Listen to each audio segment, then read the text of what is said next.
compared to the others. Anyway, siguro sa motorcycle riders, sige Mr. Lim. Excuse me, Senator, with the indulgence of Senator JB, malala ko lamang, may nagreklamo sa Wanted sa radyo, yung angkas rider na si Aurelio Subiera na nag-rape, nag-attempt na mag-rape ng isang pasaherong babae. Ano nangyari dun sa kaso?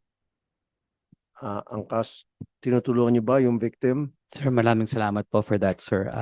We worked with the authorities. We also worked with the victim po para mabigyan po natin siya ng representation. And I believe po, Ano na po yung status ng kaso? I know na isampa na yun sa korte. Nasaan na? so the case po has been dismissed. Dismissed? Yes, sir. Why? Pero we are, sir, sa korte po. Sa courts. Why was it dismissed? Matibay ebidensya. I know Sir, for a fact that it was talagang very tight yung case na yun dahil pumunta sa amin at may mga testigo pa. wala po. Baka naman di umaatin yung mga abogado binibigyan nyo dun sa victim. Sir, I think, Anong reason for dismissal? I need to know. sir, I don't know po, sir. Let me get back Well, to you should know. Sir, Sabay pasahero nyo yun na muntik na magkahasa. yung pasahero po, hanggang ngayon po, we are still providing the hypercare with her with regards to yung mental health po niya. May psychologist po siya na we are working with para sa kanya po. So, sinusubaybayan po rin namin hanggang ngayon pa po Ito yung yung kumalala ko ating po. passenger. Mr.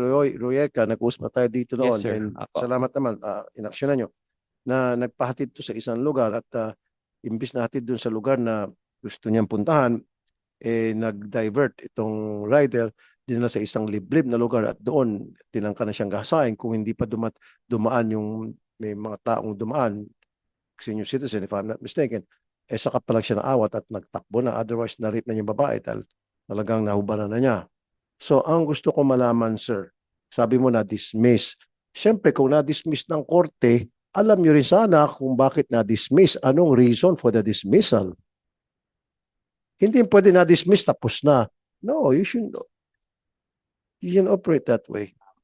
Sir, if your indulgence, may I confer lang Yes. po with my lawyer? Thank you, sir. Okay, sige po. Interesado lang po ako. I'll get back to you in a minute, sir, if it's okay, Mr. Chairman. In a minute. Yes. Thank you. Well, you'll get back to me in a minute. Angkas. Angkas pa rin. Eto malilit na reklamo pero dumadami na yung helmet ng mga rider, paminsan-minsan linisan nyo kasi panhe, mabaho, may kuto. Hindi, totoo yan, mga ganun reklamo. So, that is to be addressed. Yes, sir. So we've Meron pang sumakay, hindi nga, kakilala ko, hindi ko na babanggitin. After a few days, may kuto na siya. Sir, may kuto na po ako. Paano yan?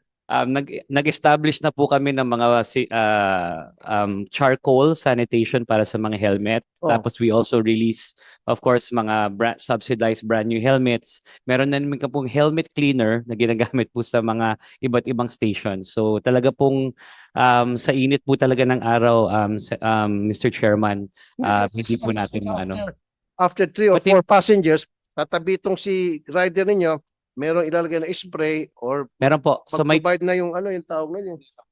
Sir, required po yung shower cap. Helmet o shower cap. Required po yung shower cap. Minsan wala eh. Minsan po hindi sinusuot ng customer kasi daw mainit.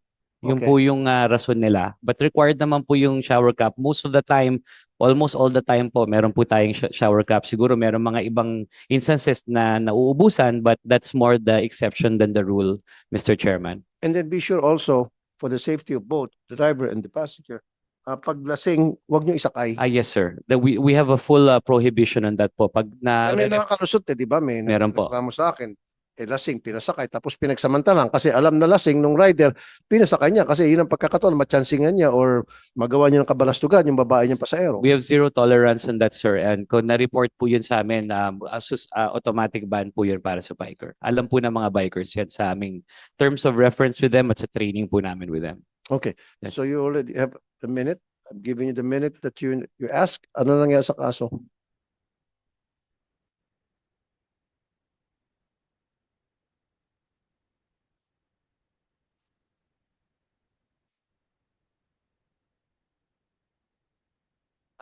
Sir, as I was told, it was provisionally dismissed kasi hindi daw po nakakapunta yung passenger. So we told the passenger po and we're coordinating with the passenger to file the MR po on the case.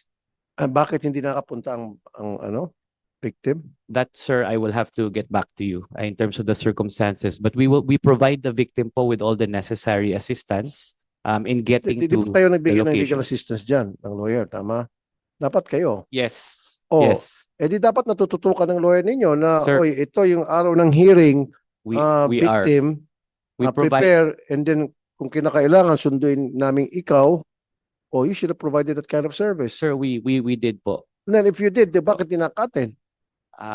So anong reason ba't dinakatin yung Well, victim? at the yung po yung decision nung tao po na wag po I mag-attend. know nga, wag ba, Yes. pero at least I just need to know because sa akin nag-umpisa yung reklamo Yes, sir.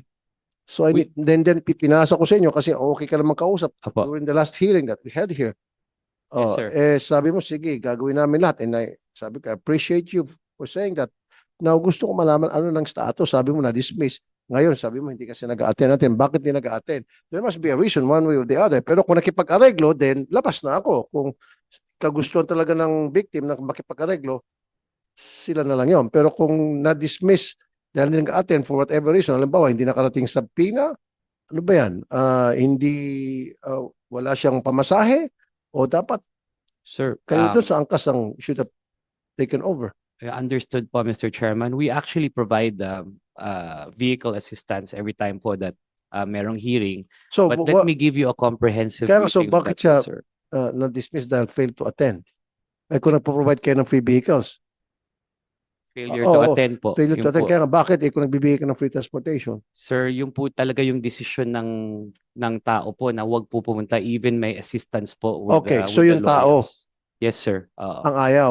Yung ayaw po. But Kung ayaw ng tao, bakit magpapile siya ng motion for reconsideration? yung Sabi po mo, yung aming advice. Sa ayaw kanya yung po. suggestion. Yung suggestion. Pero ayaw na talagang tao nung victim. Ayoko po magsalita tapos because I haven't spoken to the Okay, victim sige. directly, but I will give you po a comprehensive report, sir. Sige. Para at least yung sinasabi ko po Sige. diretso po sa Anyway, kanya. Opo. we still have the cell phone number of that victim. Yes, sir.